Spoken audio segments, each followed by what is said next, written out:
Hello viewers, যারা tiger মুরগি বা ডিম পাড়া মুরগি পালন করেন তারা অনেকেই লেয়ার ওয়ানটা খাওয়ান। তো লেয়ার ওয়ান খাওয়ানোর পর আপনার গুঁড়া যে ছোট ছোট দানার যেই লেয়ার ওয়ানটা থেকে যায়, তো ওইটা কিন্তু মুরগি খেতে চায় না।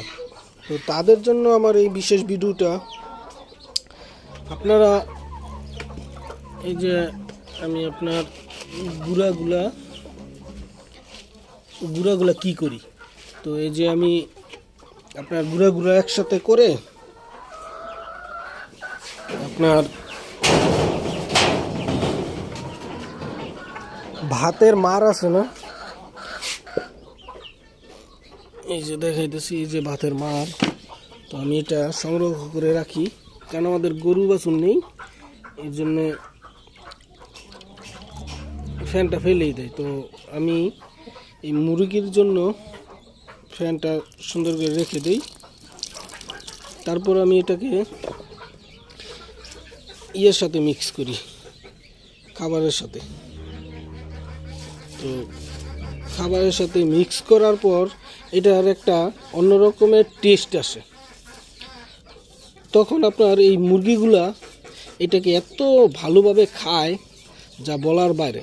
তো তখন কিন্তু আপনার এই গুঁড়া যেই আদারটা আছে এটা কিন্তু নষ্ট হয় না, খাবারটা ওরা খুবই স্বাচ্ছন্দ্য বোধ করে খেতে। তো আমি আপনাদেরকে দেখাচ্ছি, এই যে আমি আপনাদের সামনেই মেখে নিলাম।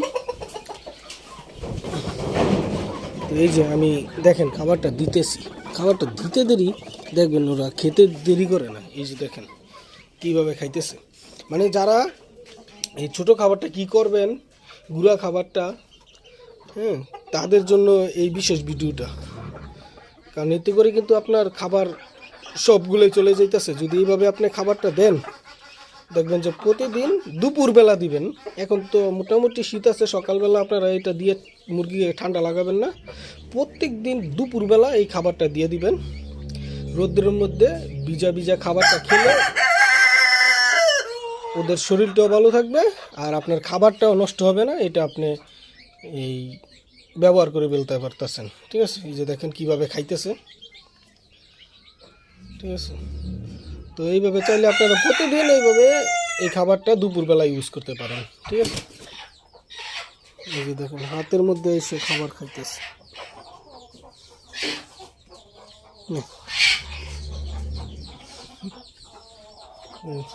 এই যে আমার মুরগিগুলো ডিম পাড়া শুরু করে দিছে। ঠিক আছে, তো এই যে মুরগিটা এটা বসতেছে ডিমে, 8টা ডিম অলরেডি তুলছি। তো লাইভে ভিডিওটা দেওয়া আছে, আপনারা দেখে নেবেন। তো যাই হোক, আরও কয়েকটা ডিম দিবে আজকে। এইভাবে আমি সুন্দর করে সেট করে দিছি। আপাতত 8-10টা ডিম দিতেছে আর কি, এর জন্য এইভাবে সেট করে দিছি। যখন 100% চলে আসবে, আরও 2টা ক্যারেট আমি ঠিক করে দেবো এই জায়গায়। তো টাটা, বাই বাই।